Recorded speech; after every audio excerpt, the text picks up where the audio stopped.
Bueno, pues buenas tardes a todos, muchísimas gracias y todos estos requisitos que se dicen con todas estas cosas, pero es verdad, buenas tardes a todos, feliz día y muchísimas gracias a la Librería Arenas por dejarnos este espacio tan bonito y además tan lleno de tantas personas que han pasado por aquí con tantas cosas chulas que contar, ¿no? Que se cuentan en los libros y que además nos llegan tanto al corazón, como hoy va a ser un día, una tarde preciosa, ¿no?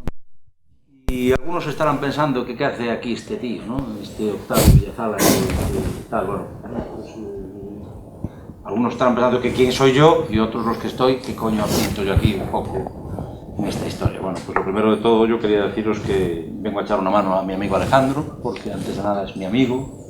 Nos conocemos desde hace poco, pero es como una dilatación en el tiempo, porque las amistades, iba a decir como el buen vino, pero aquí nos vamos a dejar al vino por otras cosas.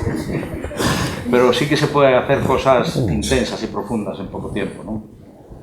Lo cierto es que cuando Alejandro me propuso que le ayudase en la presentación, me arrugué y dije, ¿qué narices pinto yo ahí? Y después de mucho pensarlo dije, ¿qué hace un tío como yo en un sitio como este? Y después pensé que dándole un poco de forma a esta conclusión, primero dije unas cuantas cosas que os quiero decir. Primero que soy su amigo y le quiero y con eso me basta. Segundo, lo pensé más y me dije, no, con eso solo no me basta. Hablo como una cotorra y además me dedico a comunicar, que dicen que es lo único que sé hacer un poquito bien. Algo muy interesante, tengo experiencia como experto en terapia asistida con perros, con animales, y nosotros somos animales, y nosotros somos también, y tenemos ese lado más profundo, que aunque no hablamos de él, sí que es cierto que nos podemos comunicar. Por ejemplo, las señales de calma, que es muchas veces eso que no vemos, eso que no decimos, pero sí que podemos ver, que podemos comunicar. También tengo experiencia con discapacitados, pero sobre todo, discapacitados somos todos, por cierto. Y tengo experiencia por muchos motivos también en temas de adicciones. Todos somos adictos en potencia. Hoy lo decía alguien en el Facebook, todo decía, todos tenemos alguna adicción. Y por último, quería decir una cosa muy importante, para mí muy importante. Y ahora toca que me vuelva a presentar. Soy Octavio, adicto. Buenas tardes a todos. Buenas tardes.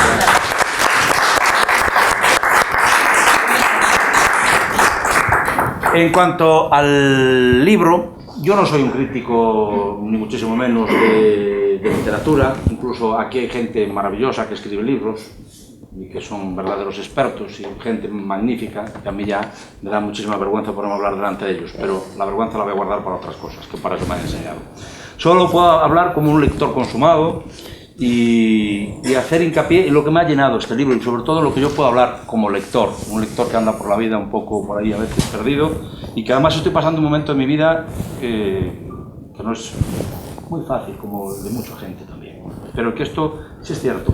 Cuando hablamos de adicciones y cuando hablamos de cómo nos podemos encontrar por el camino, podemos hablar también de enfermedades, podemos hablar de miles de cosas, ¿no? Y que nos pueden venir bien para muchas cosas. Por una parte, su autor, desde luego, si tuviéramos que hablar ahora que se lleva tanto el tema de la cocina y de los chefs y todas estas cosas, que cada vez que enciendo la televisión o veo un libro, veo que están siempre ahí con cosas de cocina y a mí no es un tema que me apasione, pero puedo decir una cosa. Por una parte, su autor alinea durante todo el menú literario marcadas dosis de un realismo absolutamente veraz, con experiencias profundas vividas desde el día a día, con un diapasón de ternura, de compasión y de estudio profundo unido a la práctica que se hace ver hasta en los postres. Esto es, si tuviera que definirlo, como un chef, amigo Alejandro. Y hay frases que son mera y absolutamente terapéuticas, como todo en esta vida es terapéutico, hasta sonreír es terapéutico. Y hay una de ellas que me encanta, y dice así: el amor verdadero no negocia. ¿Para qué nos vale esto? Que a veces yo creo que cuando, sin entrar en más dilación, en más detalles, sino como yo lo veo, que cuando uno está hablando con una persona que no se puede sugerir que sea un sustantivo de adicto, sino que es una parte más de su vida, una parte muy profunda y una parte que quizás, como muy bien ha dicho muchas veces Alejandro. A mí hay una frase de Alejandro, me voy fuera del guión, para decir algo profundo, que yo lo he escuchado muchas veces a Alejandro, y a mí me ha calado hasta el alma.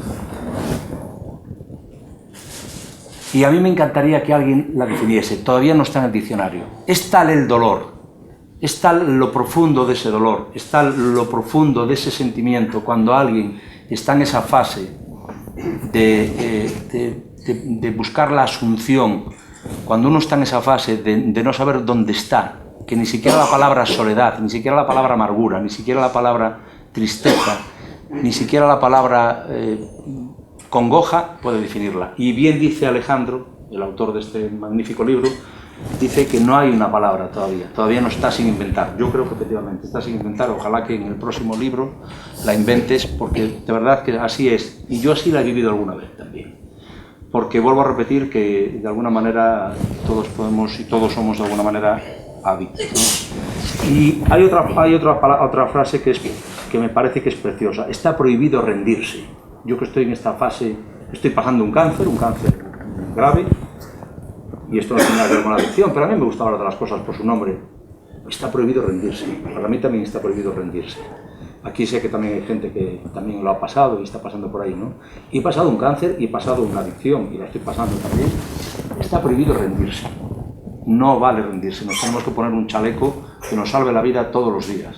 Y para eso también pongo mi imagen y mi voz, para que no nos podamos rendir, porque no podemos rendirnos nunca ante esta enfermedad, que es una enfermedad que es mortal, de necesidad. Solamente se puede acabar en 3 sitios: en las cárceles, en los hospitales o muriéndonos.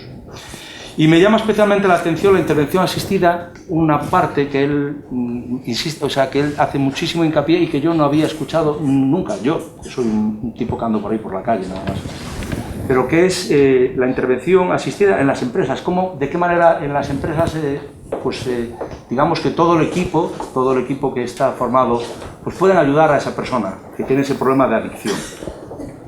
Cuando hablamos de adicción podemos hablar de juego, aquí hablamos también, bueno, pues psicotrópicos, alcohol, que es la droga más profunda y la que menos parece que podemos hablar, ¿no? Vamos a tomar unos vinos, ¿no? Ayer mismo estaba en el aeropuerto en La Coruña, en Alvedro, y de repente me di cuenta que estaba en la cafetería y qué cantidad de gente estaba preparándose para marchar para la Feria de Sevilla. Cuidado, maravilloso, ¿eh? Todo el mundo vaya donde quiera, pero allí todo el mundo, yo veía allí, yo ya no sé si yo las veía o eran multiplicadas o yo es que mis gafas veían mal, pero yo veía 7 tíos y 32 cervezas. Y yo creo que, bueno, se puede, no estoy haciendo una crítica, sino que sencillamente a lo mejor mi mente me hacía distorsionar un poco la realidad. Pero sí que es cierto que muchas veces no nos damos cuenta, ¿no? Dónde empieza el exceso y dónde acaba, dónde empieza la realidad y dónde acaba un poco el exceso, ¿no?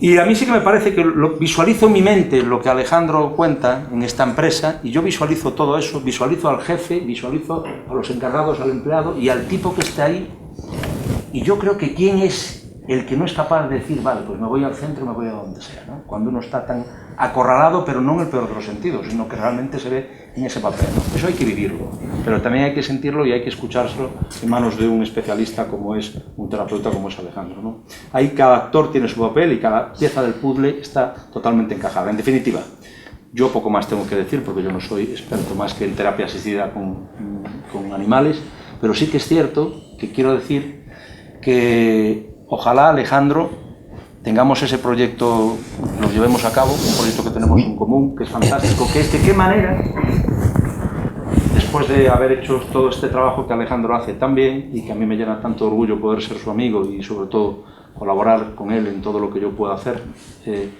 podamos algún día hacer también un libro y sobre todo llevar a cabo todas estas cosas que son maravillosas, que yo ya tengo cierta experiencia, pero no de la manera que yo quisiera todavía.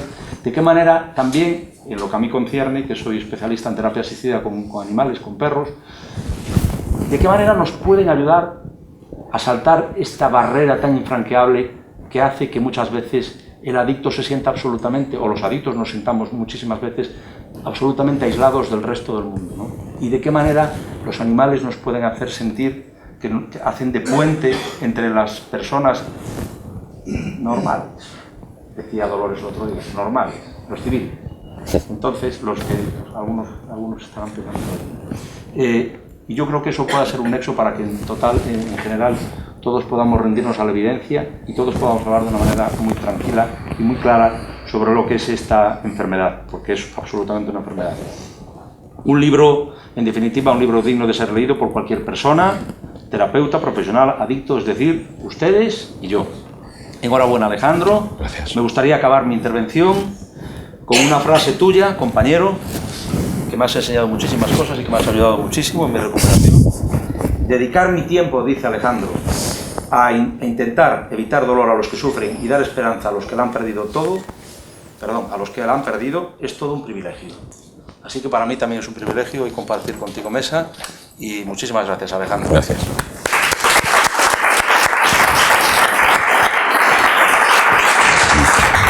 Le cedo la palabra a Belén Menéndez, que es psiquiatra de profesión, y nada, pues muchísimas gracias también por estar aquí con nosotros.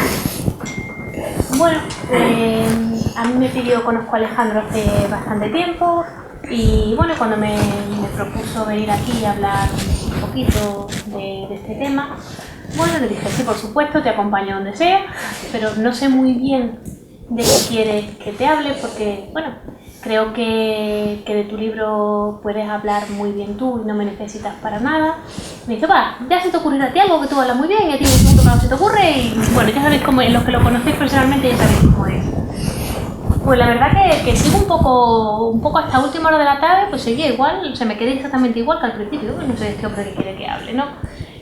Yo soy psiquiatra, me gusta mucho la psiquiatría infanto-juvenil, la terapia de familia, los trastornos de conducta.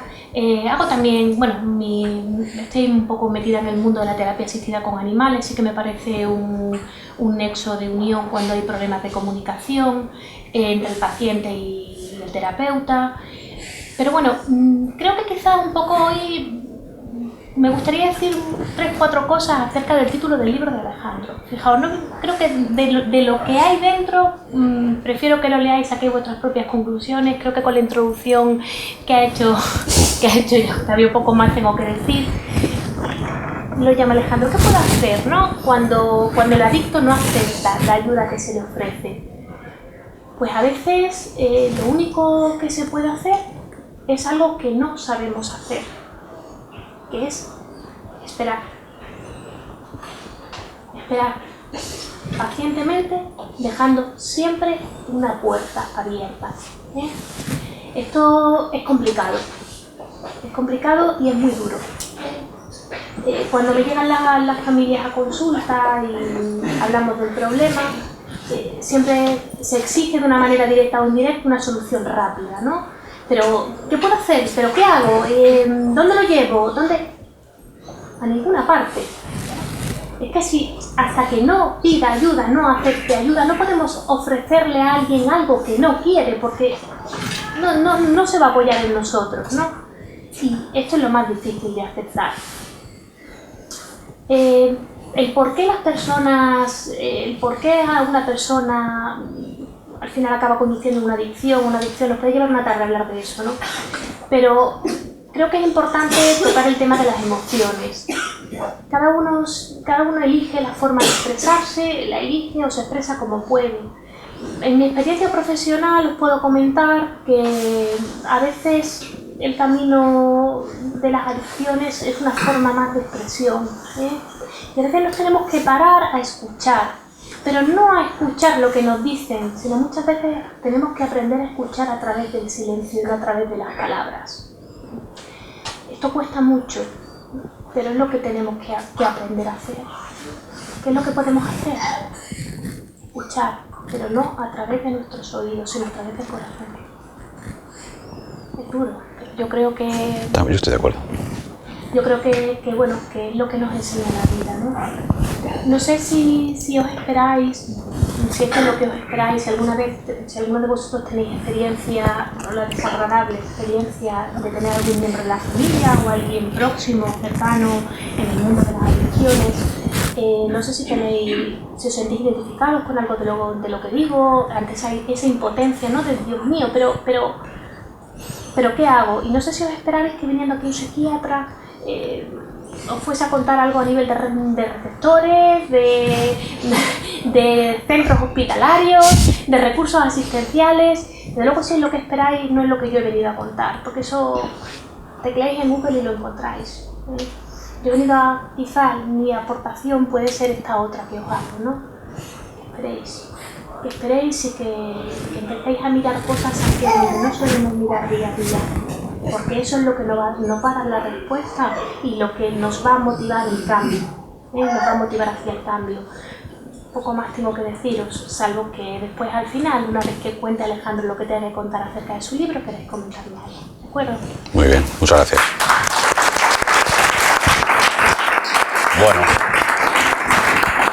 Bueno, a mí me gustaría que esto fuese algo más, no sé, no tan serio, no tan así, todo el mundo aquí mirando y tal. Si alguien quiere opinar de algo, alguien no está de acuerdo con algo, a alguien le parece algo fatal, levanta la mano, lo dice y nos batimos en duelo aquí y no pasa nada. Me encanta, ¿vale? Me gustaría que alguien aquí no estuviese de acuerdo con algo, no sé, siempre desde el respeto y unas normas mínimas de educación, ¿vale?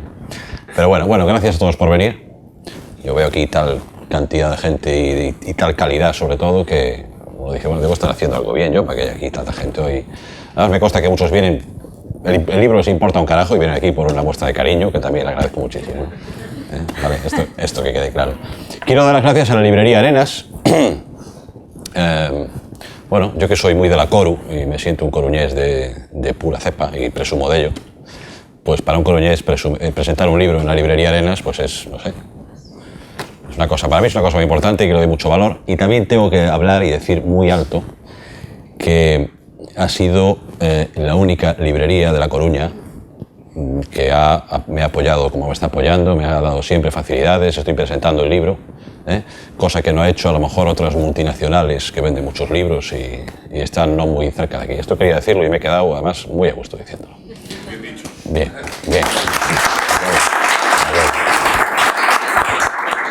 Bien, he querido hoy rodearme de... Parece que yo las cosas las hago así, como en plan hippie, pero no, esto está muy meditado y manipulado a dos amigos para que me acompañasen hoy aquí.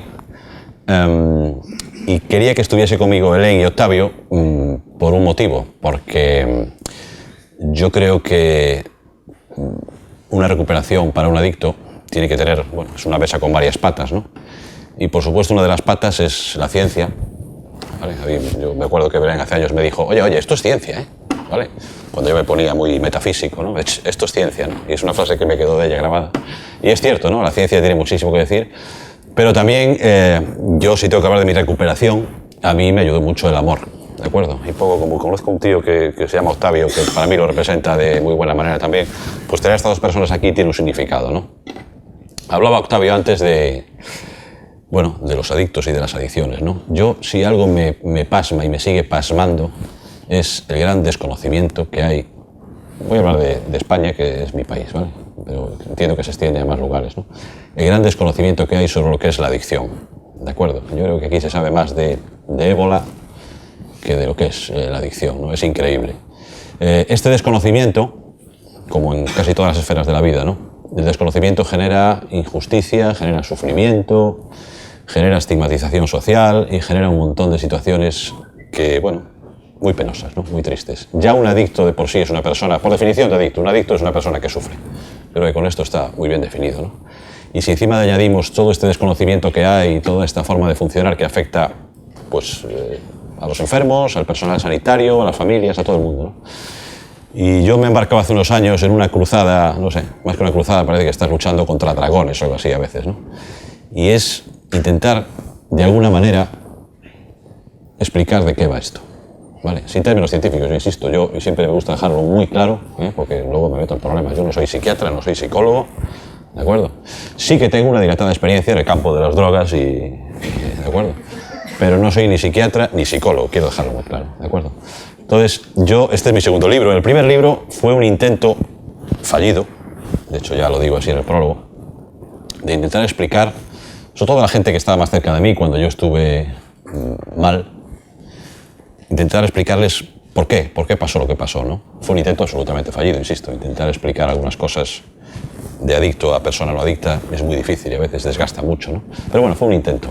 Yo lo que pretendo estos últimos años, aparte de intentar ayudar a quien me pide ayuda, es de alguna manera dedicar un tiempo también a actos como este y en otros sitios donde he estado, donde me dejan ir, medios de comunicación, con los libros, intentar explicar a la gente de qué va esto, ¿de acuerdo? Porque es que de verdad que es algo increíble. Yo he estado en despachos de profesionales de la sanidad y uno se queda alucinado del gran desconocimiento que hay, ¿no? Hay un rayo de esperanza con personas como Belén, ¿no? Los psiquiatras muchas veces son los malos de la película en este tema, ¿no? Porque dan pastillas y tal, y son muy caros, ¿de acuerdo? Yo quiero romper una lanza en favor de la nueva psiquiatría que yo creo que está apareciendo, ¿no? Cada vez más, ¿no? de gente que ya veis, Belén, el planteamiento que ha hecho, ¿no? Cómo se ha presentado, ¿no? No parece un psiquiatra, ¿no? En su forma de hablar, ¿no? Y a mí eso me da mucha esperanza, ¿no? Porque, bueno, necesitamos de ellos, necesitamos de los psiquiatras y necesitamos de mucha más gente, ¿no? Pero los psiquiatras son, digamos, un poco el eje de muchas cosas en lo que es una recuperación y un tratamiento eficaz, ¿no? Y un tratamiento correcto. Dicho esto, romper una lanza en favor de unos psiquiatras, y hay otros psiquiatras a los que les rompería la lanza en la cabeza, pero esto también quería decirlo y creo que es así, pero bueno. Hablaba Octavio antes, ¿no? de si entendemos el término adicto en sentido amplio, lo decía mi admirado Anthony de Melo, ¿no? Cuando daba charlas, decía, me pregunto si hay algún no adicto en esta sala, ¿no? A mí es una frase que me gusta mucho, es una frase muy cómoda, la gente empieza a mirarse como diciendo, ¿este qué dice? ¿No? Pero es cierto, ¿no? Es cierto, ¿no? Vivimos en una sociedad que es una fábrica de adictos, es una fábrica de perdedores, es una fábrica de sufrimiento, y algunos, personas asustadas, muy vulnerables, un día descubrimos que hay algo, una sustancia, una conducta, no sé, hay algo que alivia temporalmente ese sufrimiento, ¿no? Y a partir de ahí, pues, se desarrolla una enfermedad, ¿de acuerdo? Un adicto no es ni un mal padre, ni un mal hijo, ni un mal compañero, ni un mal amigo, ni un vicioso. Un adicto es una persona que un día perdió la capacidad de decidir, perdió la libertad, ¿de acuerdo? Entiendo también que, y vuelvo a hablar de los psiquiatras, ¿no? Imaginaos lo complicado que debe ser para un médico que llegue alguien a su consulta y que lo único que haga es mentir, ¿no? ¿Usted bebe? No. ¿Usted consume drogas? Lo normal. ¿De acuerdo? ¿Pero usted qué le pasa? No, yo es que estoy triste. ¿Pero usted bebe? No. Claro, el trabajo se hace muy, muy difícil, ¿no? El trabajo se hace muy complicado. Yo a veces, bromeando con Belén, ¿no? A veces le digo, yo creo que los psiquiatras deberíais tener una muestra de un análisis de orina en la puerta y antes de hablar con nadie que haga pipí en un bote, ¿no? Y después hablamos, ¿no? Es muy complicado, ¿de acuerdo? Yo... He de decir, interrumpir, que es algo que me has aportado a mi consulta. Bueno. O sea, yo ahora cuando los trastornos de conducta, mira, imprescindible analítica de orina y descartar consumo de tóxicos, me ha ayudado muchísimo, por ejemplo. O sea, que tampoco es tan descabellado, no tan exagerado, pero no es tan descabellado. Yo, además, bueno, esto desde el lado de los adictos, ¿no? ¿Cuántas veces en reuniones con compañeros de recuperación hemos hablado de la cantidad de mentiras que hemos contado al psiquiatra o al psicólogo, ¿no? Claro, es imposible trabajar con nosotros, seamos sinceros, ¿no? Se hace muy difícil, ¿no? Pero bueno, hablaba antes de una sociedad que es una máquina, una fábrica de adictos y de sufrimiento, ¿no? Entonces, se me hace muy cuesta arriba ver cómo las políticas del Plan Nacional sobre Drogas en nuestro país y en muchos otros se centran en campañas publicitarias y en cosas que yo no le veo mucha solución, ¿no? Luego, campañas militares para quemar plantaciones en Bolivia. Bueno, yo creo que mientras no cambiemos la educación, no cambiemos la cultura, no cambiemos los valores, no cambiemos muchísimas cosas, da igual que plantemos fuego a las plantaciones en Bolivia, porque, no sé, últimamente lo estamos viendo ya y ya os aviso que está sucediendo y en los próximos años va a ser una auténtica desgracia lo que está pasando con las apuestas online, las apuestas deportivas, ¿no? Esto ya está sucediendo ahora.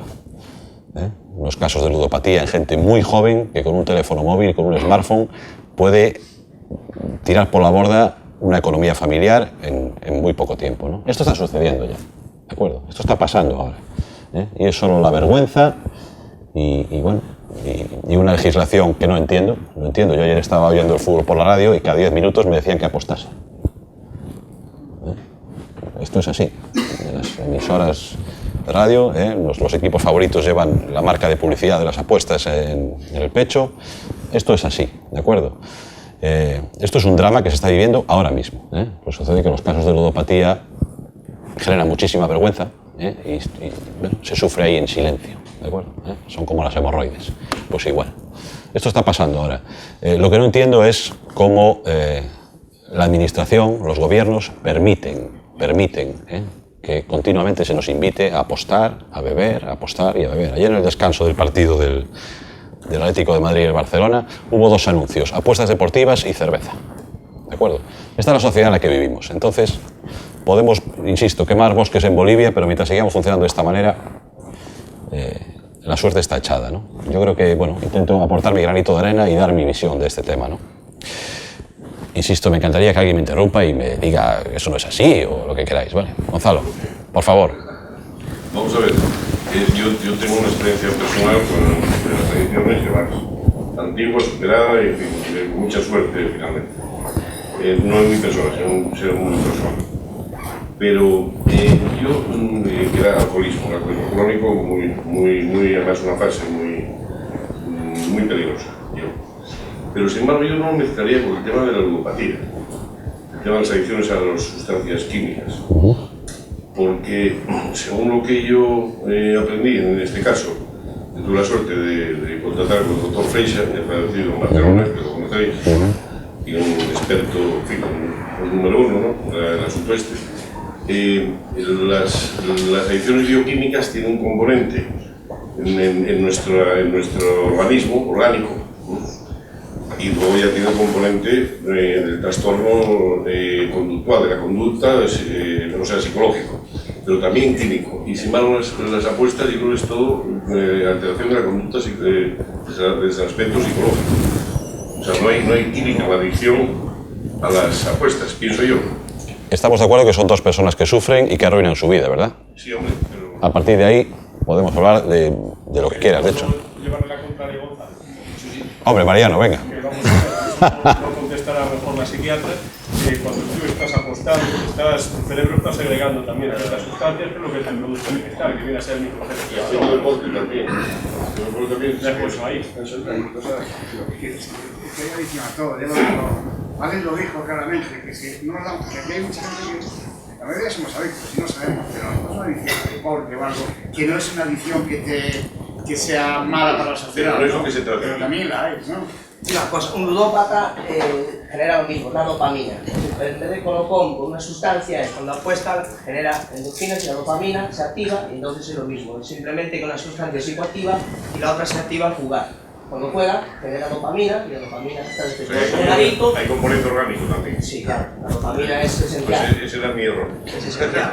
Muchas gracias. Hombre, Mito, venga, fantástico. Bueno, yo, en primer lugar, quería decir que estoy absolutamente de acuerdo con el planteamiento que has hecho. Es decir, estamos en un sistema que fabrica adictos. Es decir, casi se puede decir que la adicción es una forma de exclusión. Es una forma de dejar de lado en lo que se llama el proceso racional de toma de decisiones a un contingente importantísimo de la población, que funciona simplemente como por respuestas casi pavlovianas, al tener alterada el sistema de toma de decisiones que están absolutamente. La adicción es un aprendizaje. Exactamente. Entonces, yo siempre estoy muy preocupado con el tema de la juventud, desde que era jovencito, y seguí siempre toda la vida preocupado, siempre pensando en por qué no hay políticas de juventud. La juventud pasa de la ignorancia, del no saber nada, la confusión, a la hostelería casi. Entonces yo estoy muy de acuerdo con tu planteamiento, en el sentido de que a lo mejor es un poco fuerte, ¿no? Pero me parece la adicción como una forma de gobierno. Muchísimas gracias. Sí. Yo tengo una pregunta, ¿es posible no ser adicto a nada? Hombre, espero que sí, por Dios, espero que sí. Estás planteando que cualquier cosa que te... No, vamos a ver. Tenemos un punto. Vamos a ver, yo... Además, voy a ver si te lo puedo explicar de esta manera. Y muchas gracias a todos por participar, de verdad. Y os invito a que continuéis haciéndolo. No. Gracias. Vamos a ver, voy a hablar de mi opinión. Aquí está la psiquiatra, aquí está Octavio y estáis vosotros. Yo voy a dar mi opinión, ¿de acuerdo? Lo dije antes, un adicto es una persona que sufre. No es una persona que bebe mucho. No. Yo he conocido gente que bebe muchísimo más que yo y no tenía ningún problema con el alcohol. ¿De acuerdo? Un adicto es una persona que sufre. ¿Por qué? Porque es una persona que desarrolla una dependencia. No es una persona libre. ¿De acuerdo? Entonces, me da igual vino, tragaperras, apuestas, prostitución, ejercicio físico, trabajo, dinero. Me da igual. Me da exactamente igual. Si queréis podemos irnos aquí hablando aquí esta mañana. A mí me da igual. ¿De acuerdo? Yo creo que el problema es el sufrimiento. Un compañero al que quiero mucho me dice muchas veces, si yo fuese feliz bebiendo, yo estaba en el bar ahora, no aquí hablando contigo. Y ese es el tema, ¿vale? Yo no soy un cruzado contra el alcohol, por Dios. Vamos, hasta ahí podíamos llegar. Yo Yo, el que quiera beber, que beba. Yo ni lo juzgo en absoluto, ¿de acuerdo? Lo que sí creo que es importante es que nuestros gobernantes se den cuenta de que hay un porcentaje muy importante de la población, ¿de acuerdo?, que por una predisposición fisiológica, por lo que sea, ¿de acuerdo?, por una personalidad adictiva, por una predisposición emocional, ¿de acuerdo?, desarrolla una dependencia y arruina su vida y la de la gente que les rodea. A partir de ahí, me da igual un quinto de cerveza que una apuesta, que una quiniela, que me da igual. No, de verdad, me parece una... Sí, podemos hablar, ¿eh? Y hay un montón de estudios y de enciclopedias escritas sobre eso, pero no me parece que sea el meollo del asunto, ¿de acuerdo? Pero bueno, continúo un poquito. Ahora que hablas más del tema del alcohol, yo me sigo encontrando habitualmente con personas que siguen viendo en el alcohol como un problema menor, ¿de acuerdo? No, el problema son los porros, el problema es la cocaína, el problema es la heroína, el problema es el alcohol, y así lo dejo claro ya de entrada y marco mi posición. El alcohol es la droga más terrible que existe, ¿de acuerdo? Para mí, genera un destrozo a nivel físico. Hay una frase que a mí me encanta, que leí a un psiquiatra canadiense que decía: yo cuando le tengo que explicar a la gente los daños físicos que genera el alcohol, termino antes diciéndole, mira, afecta a todo menos al oído. ¿De acuerdo? Así resumo, ¿vale?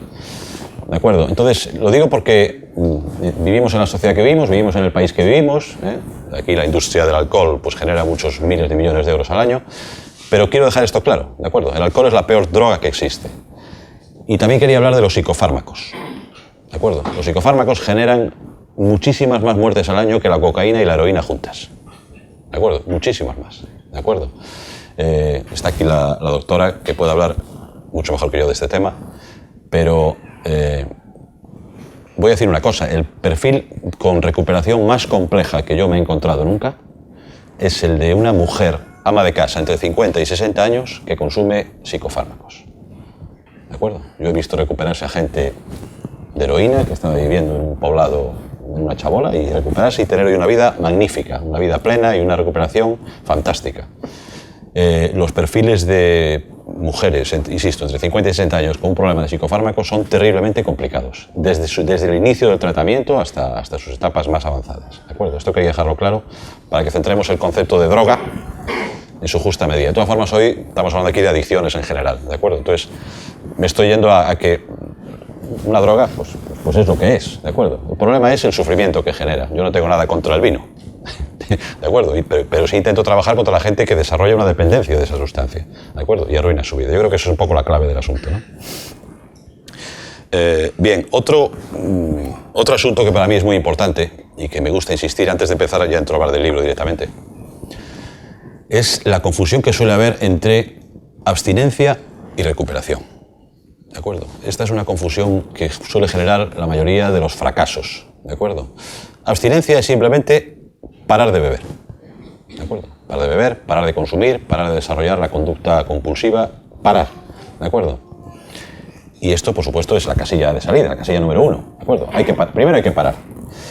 Pero si un adicto, una vez ha parado de consumir, no desarrolla un trabajo, no hace una labor, es un trabajo muy intenso de cambio de hábitos, de actitudes, un cambio de forma de vida, ese adicto está condenado a volver a consumir, ¿de acuerdo? Cuando el objetivo se limita a no beber, a no consumir, y no hay un trabajo, esa persona va a volver a beber siempre, ¿de acuerdo? Siempre. Lo digo porque a veces he visto tratamientos, tanto en sanidad pública como privada, en los que se hace un especial hincapié. Bueno, tú no bebas. Bueno, no bebo, pero ¿qué hago con mis ganas de beber? ¿De acuerdo? ¿Qué hago con mi vida? Sigo yendo a los sitios de siempre, sí. ¿No? ¿Qué motivación encuentro? ¿No? Y ahí está el trabajo más importante, ¿de acuerdo? ¿Querías decir algo sobre los psicofármacos? Solo un par de cosas. Sí, por favor, adelante, sí. Nada, yo quería hacer una puntualización un poco para que no se malentienda, porque siempre en este punto, cuando hablamos de... Además, este tema lo hemos discutido y siempre que hablamos de este tema tenemos que hacer la puntualización. Vamos a ver. En el tema de las desintoxicaciones, deshabituaciones, recuperación en general de las adicciones, pacientes que tienen una patología mental añadida, son las llamadas patologías duales, en las que existe una enfermedad mental, bien de base o bien secundaria, a mayores de la adicción, ¿vale? Que hay que tratar con psicofármacos, ¿vale? o bien que la propia adicción requiera para salir de ella, bien para la fase de desintoxicación, o bien porque haya demasiada ansiedad, porque haya síntomas secundarios que requieran una medicación, y para eso están los psicofármacos, para usarlos, ¿vale? A lo que se refiere Alejandro es al abuso, al mal uso de estos psicofármacos sin prescripción médica, ¿vale? Sin seguimiento facultativo. Entiendo que a esto te referías. Digo esto porque muchas veces que han dicho, ¿ves?, que no hay que tomar psicofármacos que son malos, que pueden crear dependencia, pueden crear adicción, y esto hay que dejarlo claro, ¿vale? Que los psicofármacos hay que usarlos, que para eso están, y afortunadamente que están, porque mi experiencia es que bien usados ayudan muchísimo, facilitan muchísimo tanto la desintoxicación y en muchos casos, sobre todo en las primeras fases de deshabituación, tanto a sustancias como otro tipo de adicciones, a no sustancias como se hablaban antes, ¿no? Pero un poco siempre la clave para mí es individualizar, siempre. Yo no tengo un patrón de desintoxicación alcohólica o desintoxicación de tal o deshabituación, doy tanto de tanto, o sea, yo sigo más o menos unas guías, pero la clave está en individualizar los tratamientos. Eso por un lado. Y luego quería, si me permite Alejandro, ahora que estaba hablando también de que no sirve para nada una intervención de déjame ver, tú no bebas, porque quería contar una anécdota que sirva de ejemplo. Hace poquito estuve haciendo una sustitución en la unidad de alcohólicos de aquí de Coruña, que pidió una compañera que fuera por allí. Y bueno, me presentan el caso, me piden una primera consulta y me presentan el caso de, bueno, vienen unos voluntarios de un dispositivo, no recuerdo si Cruz Roja, Cáritas, bueno, algo así, ¿no? Y me traen a un señor vagabundo, vive en la calle y tal, lo acompañan a la consulta, lo sientan y dicen, por favor, queremos que le dé una medicación para que no beba. Y yo digo, ¿cómo? Sí, para que no beba. Y digo, vamos a ver, explíquenme un poquito más. Ustedes querrán decir, o sea, que este señor, hable con el paciente delante, por supuesto, va a entrar en algún dispositivo, van a empezar a ayudarle a cambiar de vida, entonces en ese proceso vamos a iniciar un proceso de desintoxicación. No, él va a seguir en la calle, solo que está bebiendo 2-3 litros de vino, a veces termina mal, entonces su salud, su tal, su no sé cuánto, le van a quitar la pensión, entonces digo, mira, no. O sea, el objetivo de este señor es normal que beba, es que yo bebería, me drogaría y todo lo que hiciera falta. O sea, ¿qué alternativa de vida le están ustedes ofreciendo a este señor?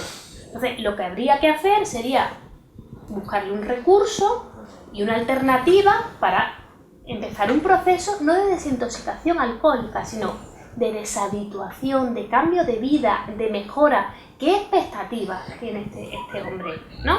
No, es que entonces no podemos hacer nada, ¿no? Entonces, ¿qué me estáis proponiendo? Que además de una adicción al alcohol, le cree una adicción ¿a qué? A los ansiolíticos, a otro tipo de fármacos. Lo siento, pero no. No sé si tengo una reclamación pendiente, creo que sí, por este motivo. Esperemos que no me llegue. Es buena, es buena, es buena. Yo no traigo aquí a cualquiera. Sí, quería hacer una puntualización. Yo creo que te quería hacer una pregunta. Sí. Quizás a lo mejor yo extiendo la pregunta, extiendo un poco el comentario de Alejandro. ¿Tú no crees que a veces, voy a hacer una pregunta valiente, ¿tú no crees que a veces el cuerpo médico, por así llamarlo, en vez de cuerpo de bomberos, yo voy a hacer una pregunta valiente, y nada capciosa, o sea, que a lo mejor existe un abuso indiscriminado por parte de médicos de familia con personas en ese ratio de edad de 50 a 60, donde hay un abuso de psicofármacos? Yo no doy respuestas. Yo pregunto, ¿eh? Y yo no doy respuestas cobardes, sí. Pero no solo es... Señorías. Pero tengo que decir, hay que valorar, o sea, hay que valorar todas las situaciones y hay que estar en una consulta, no solo de atención primaria, porque el problema no es atención primaria, y eso sí que es la puntualización que yo quiero hacer. Porque al final toda la culpa cae en los médicos de atención primaria, y esto no es así. Incluso los propios especialistas somos, me voy a incluir, ¿vale? somos los que hacemos una mala prescripción de fármacos innecesarios, pero desde los protectores gástricos. Vamos a ver, ¿por qué una persona de 25 años que está 5 días tomando un ibuprofeno por un dolor de rodilla le damos un omeprazol? Toma yogures y come bien, que es que no te hace falta tomar un omeprazol. O sea, estamos haciendo una medicina defensiva desde todos los puntos de vista, pero la responsabilidad es de todos, de los médicos y de los pacientes, ¿eh? Sí. Porque también hay que ver desde el punto de vista médico la cantidad de exigencias que tenemos todos los días. Y yo hablo, ahora mismo estoy haciendo estoy trabajando de forma privada, pero trabajo de forma pública y me he visto presionada muchísimas veces, incluso de forma física. Entonces, oye, reclamación, llega un momento y te dicen, oye, mira, es que esto no puede ser. Entonces, esto no es una justificación, esto es que digo, oye, vamos a mirarnos todos y a ver cuántas veces no hemos ido al médico y hemos dicho, oye, es que tal, es que pum, es que no sé cuánto, es que pum, y llega un momento que dices, mira, oye...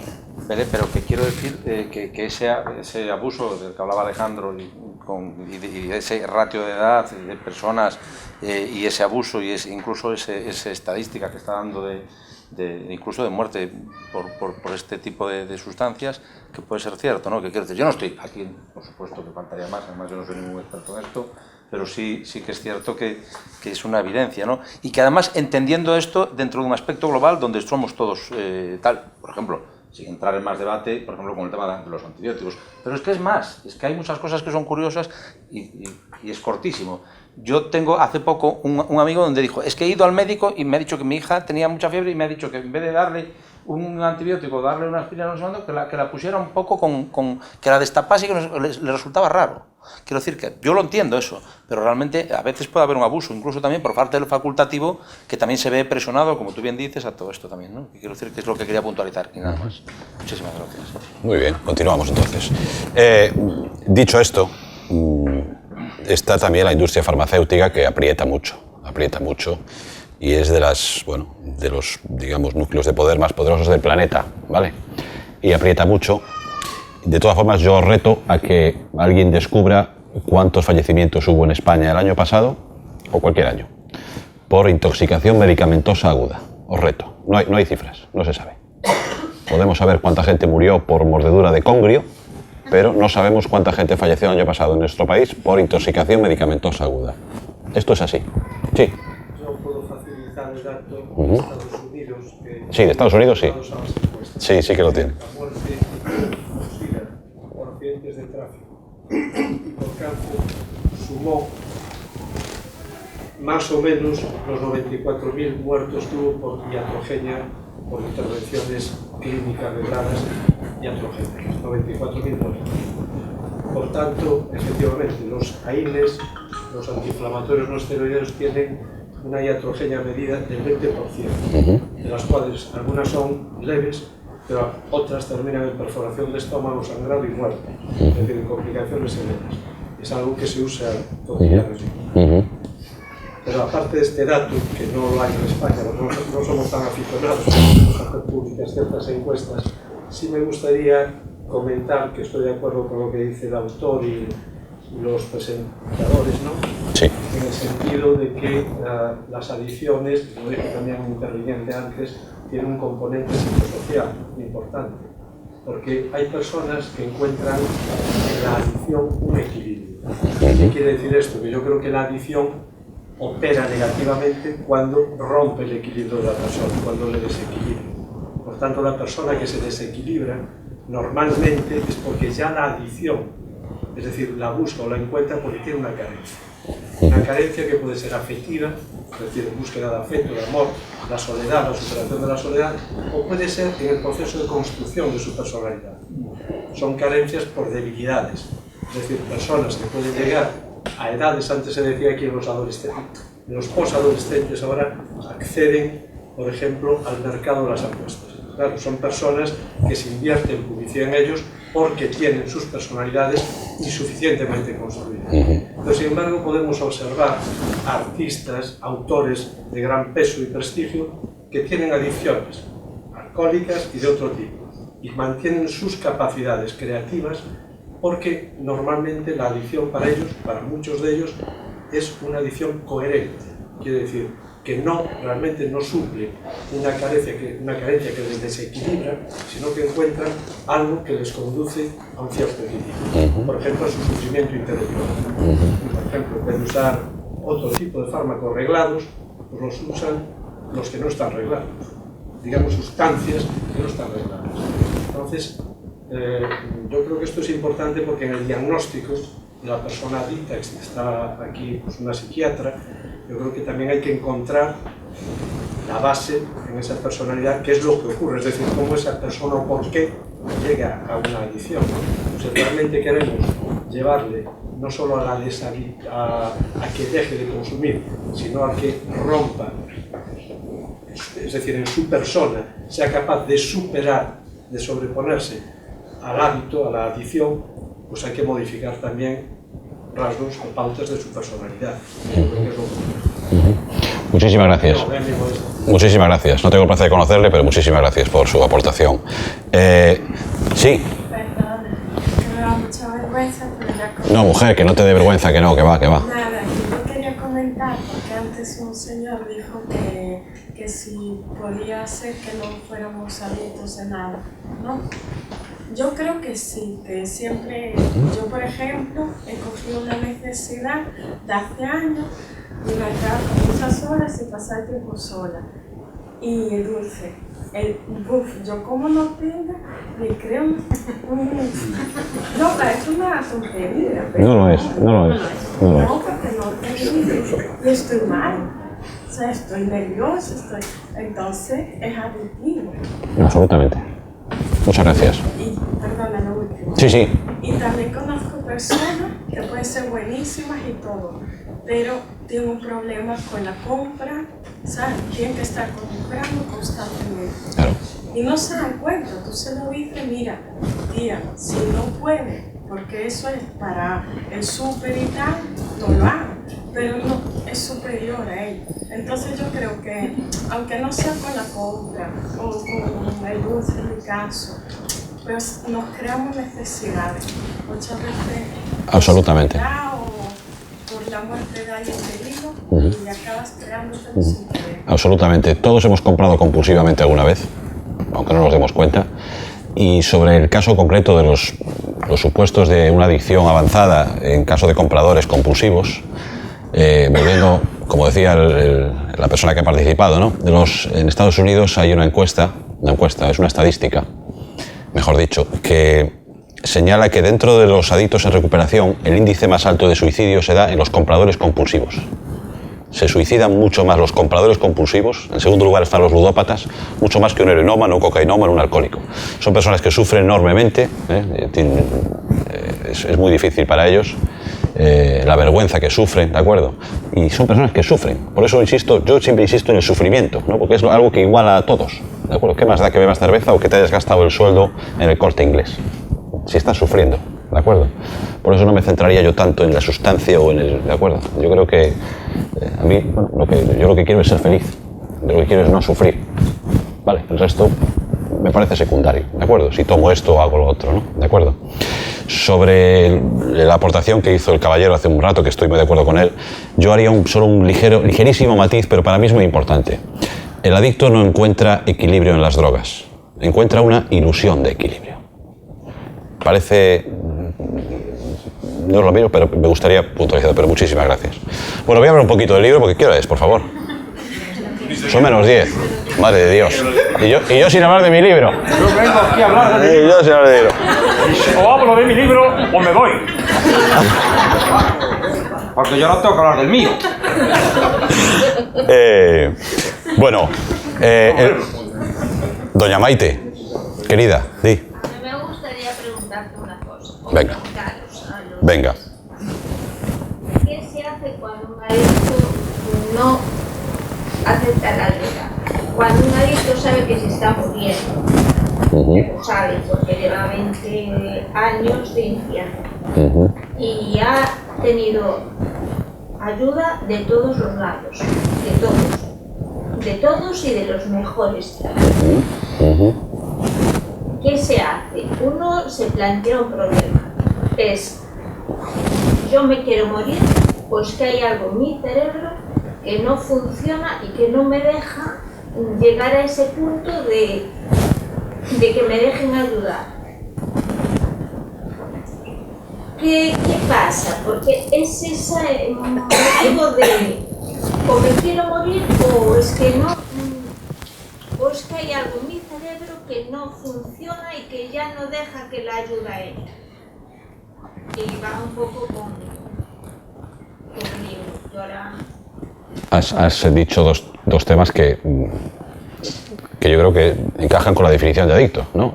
Yo creo que todo adicto en algún momento se quiere morir. Y yo creo que todo adicto en algún momento se crea un caso especial que no tiene solución. Entonces a esa persona de la que me hablas le diría que es uno más y que simplemente tiene que, que tiene que seguir luchando, ¿de acuerdo? Y no se puede rendir, ¿de acuerdo? Todos nos hemos sentido, yo no tengo remedio, ¿de acuerdo? Y todos los adictos que hemos estado ahí sabemos lo que es querer morirse, ¿de acuerdo? Los civiles tienen resacas, nosotros queremos morirnos, ¿eh? Esa es una diferencia también muy buena para los adictos. ¿Quieres decir algo a Maite? Te voy apuntando ahí algo. Bueno, más que a Maite he apuntado algo, pero ya que me lo has dicho lo tengo tiempo alto. Es que me llama mucho la atención porque creo que tres personas a lo largo del día de hoy, pero además mi consulta me lo dicen mucho, pero me lo dicen mucho en dos problemas, ¿no? Yo no hablo de enfermedades, hablo de problemas y dificultades porque, bueno, sabes que es mi lenguaje, ¿no? Si me llegan a consulta y en los trastornos en chicos, en adolescentes que vienen con problemas de conducta, ¿no? Y en los problemas de adicciones, siempre en la presentación, cuando llegan a mi consulta, que casi nunca soy de las primeras, llegan la gente de última, ya cuando no tienen dónde ir vienen a mi consulta, no sé cómo tomarme eso. Sí, no, es la verdad, podría decir otra cosa, pero es así, ¿eh? Y siempre se presenta y me dice, me tiene esto, y dice, mira, y es que ha tenido la ayuda ya de los mejores, y no hay manera. Entonces yo mi pregunta, me planteo dos cosas. No, de verdad, además me lo planteo yo a mí misma, era algo que apunté para mí, pero me lo pregunté, estoy yo interiorizando eso. Primero, si ha rendido yo de los mejores, venía a mi consulta, pero yo soy ya la peor. No, sí, o sea que a lo mejor no soy considerada porque si no vendría en la primera. Y después, sí que me gustaría que algún día alguien me gustaría saber qué características tengo yo que tener para que alguien me considere ser la mejor en algo. Porque la gente viene de los mejores, pero al final termina en mi consulta. O sea, quiero decir, si tan buenos son, porque al final has estado en 8 tan buenos y no tenéis resultados, que no digo que en mi consulta los tengan, pero digo, entonces eso es lo que estaba apuntando para reflexionarlo yo, que no Vale. falta, pero... ¿Quieres decir algo? La persona que quiere hablar. David, ¿qué tal? Bien, no, era por lo que estaba diciendo Mike de alguna manera, lo decía que yo estaba hablando de lo de, por lo menos yo me considero una persona que me cuesta, que estaba diciendo de que te ayuden, ¿no? De querer que te ayuden. Yo creo que en eso nos parecemos bastante. Yo por lo menos, la pregunta es de que quieres que te ayuden y dejar que te ayuden, eso cuesta mucho, ¿no? A mí por lo menos me cuesta. Aún a día de hoy, ¿no? Cuesta mucho porque recuperarse es muy difícil, porque se recupera 1 de cada 100 adictos. Otra estadística norteamericana, por cierto. ¿Vale? 1 de cada 100. Sí, pero en eso somos muy testarudos, muy tozudos, en el tema de la ayuda, de querer. Bueno, es que está... Por lo menos en mi caso, lo veo muchas veces en mi cabeza, ¿no? De que me quiero y no quiero. Eso es una cosa curiosa. Es que cuando aun viendo que hay resultados positivos, ¿no? Cuesta mucho. No, mujer, dime. Que yo quería comentar el caso de mi madre, que es brasileña, y a ella también le tienen dicho, yo sé que le tiene cariño la persona que se lo dijo, pero le dijo, para ser extranjera eres muy buena persona. O sea, y no lo dijo, yo estoy segura que no lo dijo con maldad. Bueno, mal. Eso no es adicción, eso es... No, a ver, yo de detalles, yo sé que me tiene cariño, si no, no lo haría, ¿sabes? yo qué sé, a ver qué te viene con un bizcocho, mira que te con mucho cariño. Yo te suelta cosas así que te quedas como... Ya, normal, te entiendo, te entiendo. Bueno, voy a pedir porque ya es muy tarde, es tardísimo y aún no he empezado. Es que aún no he empezado, ¿vale? Entonces, cojo la directa. Bueno, el título le di muchas vueltas. Le di muchas vueltas. Iba a ponerle de nombre Intervention, que es como llaman los americanos a un proceso, digamos, para ejercer una presión controlada, coordinada y ensayada para que una persona entre en tratamiento. Pero con Intervention, un libro aquí con Intervention, la gente no iba a entrar seguro bien de qué iba. Entonces, bueno, he querido poner el título de qué hacer cuando el adicto no acepta la ayuda que se le ofrece. La idea de hacer este libro surge porque me he encontrado estos últimos años a gente que trabaja tanto en la sanidad pública como privada, trabajadores sociales, psicólogos, psiquiatras, que cuando llegan familias muy preocupadas por el consumo problemático de uno de sus miembros, de la sustancia que sea, y esto lo he escuchado yo de primera mano, ¿no? Mientras no toque fondo no hay nada que hacer. Échalo de casa. O, bueno, cosas de este estilo, ¿no? Y hay mucho que hacer. Hay mucho que hacer. Vuelvo a las estadísticas norteamericanas. El 85% de los adictos que entran en tratamiento en Estados Unidos es debido a la presión que ejerce la familia. ¿De acuerdo? Yo creo que eso es una cifra bastante clara. Entonces, yo estos últimos años, no quiero echarme flores, pero he conseguido, funcionando en equipo con muchas familias, con parejas, con madres, con hijos, que personas que eran casos realmente complicados, personas que estaban en una absoluta negación, gente, como decía David, que no aceptaban la ayuda, bueno, pues a base de organizarnos, de echarle sentido común y muchísimo amor, ¿de acuerdo? Porque este libro al final es de lo que va, yo no soy un científico, este libro va del amor, que es lo que nos ha recuperado a muchos, ¿no? Mayormente. Pues hemos conseguido que esas personas entrasen en tratamiento, ¿de acuerdo? Y a día de hoy viven unas vidas muy buenas, unas vidas muy plenas y los veo habitualmente, ¿no? Lo cual es una alegría. Se trata de organizarse, de sentido común. Todo lo que pone este libro, cuando uno lo lee, dice, pues parece bastante lógico, ¿de acuerdo?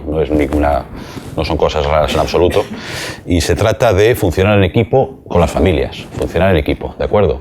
Seleccionar correctamente ese equipo, ¿de acuerdo? A veces en una familia hay miembros de la familia que pues no interesa que estén ahí, pues puede ser el caso pues, de una exmujer, ¿de acuerdo? Que está todavía, digamos, la ruptura matrimonial reciente, o un padre que ha agredido a un hijo. Bueno, pues eso son detalles que hay que tener en cuenta, ¿no?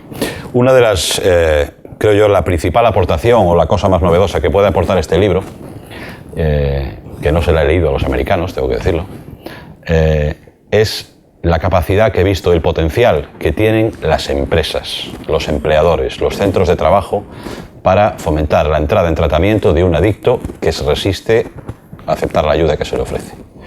Es espeluznante el efecto que produce en un adicto que está en negación la presencia de su jefe en una habitación para pedirle que entre en tratamiento. Yo esto lo he vivido en primera persona, ¿de acuerdo?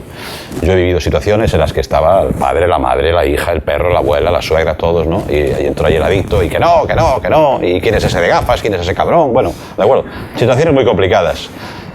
Os juro que he estado en situaciones en las que, además de la familia, estaba sentado a mi lado el jefe. Esas reuniones duraron 2 minutos. 2 minutos, ¿de acuerdo?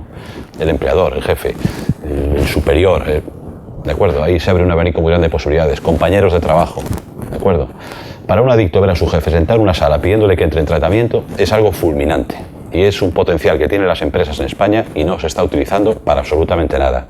Tenemos una legislación laboral obsoleta. Nuestro Estatuto de los Trabajadores creo es del año 95. ¿De acuerdo? Y deja muy claro que, bueno, la asistencia continuada al puesto de trabajo en estado de embriaguez es causa de despido. ¿De acuerdo? Hay que demostrar que afecta negativamente al rendimiento, pero esto es lo que hay. Yo entiendo que es una legislación totalmente obsoleta, ¿de acuerdo? Una persona que desarrolla una adicción no acude embriagada a su puesto de trabajo continuamente porque quiera hacerlo o porque quiera perder su trabajo, y más en los tiempos que corren, ¿no? Con el nivel de paro que tenemos. Es una persona que acude embriagada porque es que no tiene capacidad de acudir de otra manera, ¿de acuerdo? Y la legislación trata este tema de esta manera que a mí me parece despiadada y absolutamente anacrónica, ¿de acuerdo? El libro, bueno, se extiende en un capítulo en concreto sobre este tema porque creo que es muy importante. ¿De acuerdo? Después el libro entra en lo que es el proceso de intervención. En España, intervención en adicciones es un concepto muy amplio que abarca un sinfín de situaciones, ¿no? En Estados Unidos, el término intervention en adicciones se centra exclusivamente pues, en un proceso en el que se coordina a una familia, a un equipo, sean familiares, amigos, compañeros de trabajo, se ensaya, se prepara y se organiza una presión medida para que esta persona acepte el tratamiento, ¿de acuerdo? Es un proceso que hay que realizar absolutamente a espaldas del adicto. El adicto no debe enterarse de lo que se está montando, ¿de acuerdo? Y se recomienda que haya un profesional que coordine la situación. Hay algunos casos en los que la ayuda del profesional es pequeña, ¿de acuerdo? Y la familia se puede organizar maravillosamente bien, sobre todo cuando hay una persona un líder, que es eso que llaman los americanos, ¿no? Un líder de intervención, un director. El libro explica casos, pues desde casos, entre comillas, sencillos, que nunca lo son, hasta casos ya realmente complejos, ¿de acuerdo? Hay un apartado muy importante, que es el de las cartas de intervención. Se trata de que los distintos componentes del equipo preparen, redacten su comunicado, su mensaje al adicto. Esto no puede ser un cúmulo de reproches, un pase de factura. Hay que cuidar el tono, las palabras. Insisto que es un proceso muy amoroso, muy cariñoso en todo momento. Intentamos tocar teclas en ese cerebro muy emocionales, muy emotivas. Y la estructura de una carta, puedo leeros una rápido, viene a ser expresar el amor que se siente por ese ser querido que está sufriendo, que ha desarrollado esta adicción, recordar a lo mejor alguna escena bonita vivida en el pasado con él, hablar de cómo se echa de menos a esa persona que estaba y ya no está, y pedirle francamente y sencillamente que acepte la ayuda que se le ofrece, ¿de acuerdo? Este es el guión que suelen seguir las distintas intervenciones que hay. Es importante estudiar el orden, estudiar dónde se va a sentar esa persona, al lado de su madre, suele ser un sitio bueno, ¿de acuerdo? Se hacen ensayos. En esos ensayos, pues es bueno coger a un actor, alguien que haga del adicto, y valorar qué hacer cuando se da una situación en la que se muestra colaborador, y ensayar también una situación en la que se muestre agresivo, incluso violento, ¿de acuerdo? ¿Qué hacer? ¿Quién es el que debe reaccionar? ¿Quién debe levantarse? ¿Qué hacer? ¿Vale? A lo mejor un buen amigo, un íntimo amigo es el que debe levantarse y apartarlo un momento. En fin, el libro va al detalle, ¿de acuerdo? Va al detalle. No voy a extenderme ahora aquí con todos ellos porque sería imposible, ¿de acuerdo? Me gustaría leeros una carta simplemente de intervención, una cualquiera, ¿de acuerdo? Son cartas reales, por supuesto he sacado los nombres y he modificado cosas para respetar la intimidad de la gente, pero para que os hagáis una idea de lo que es, ¿no?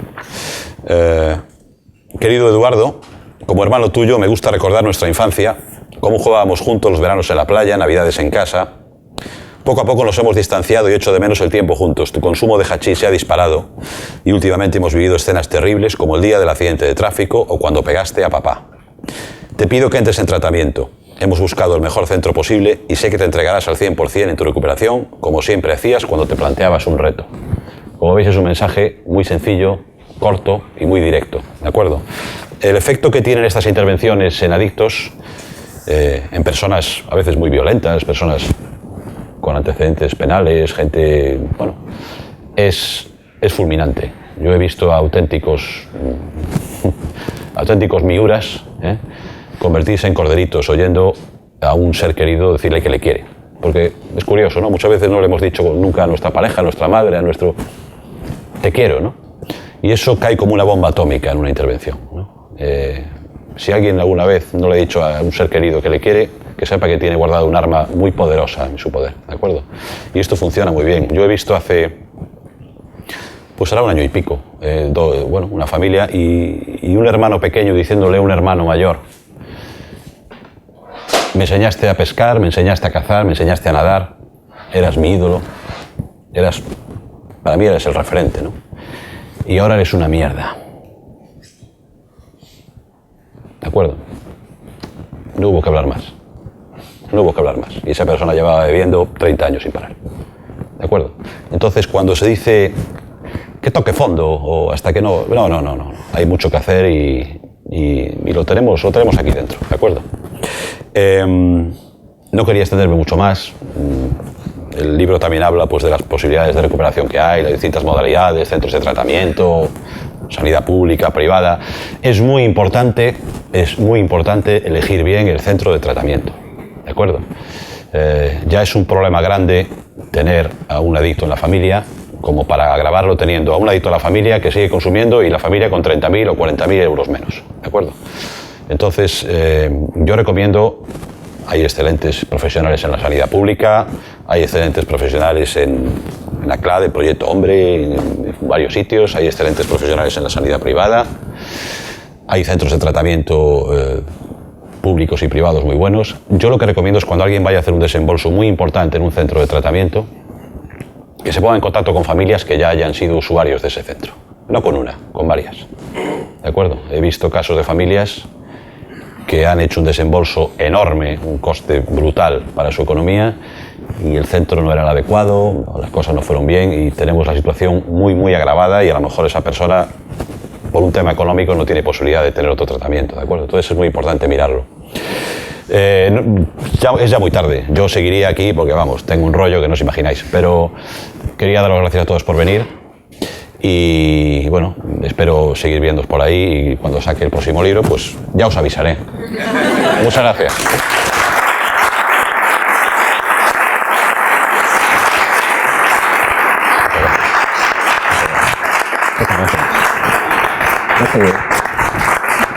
Vamos allá.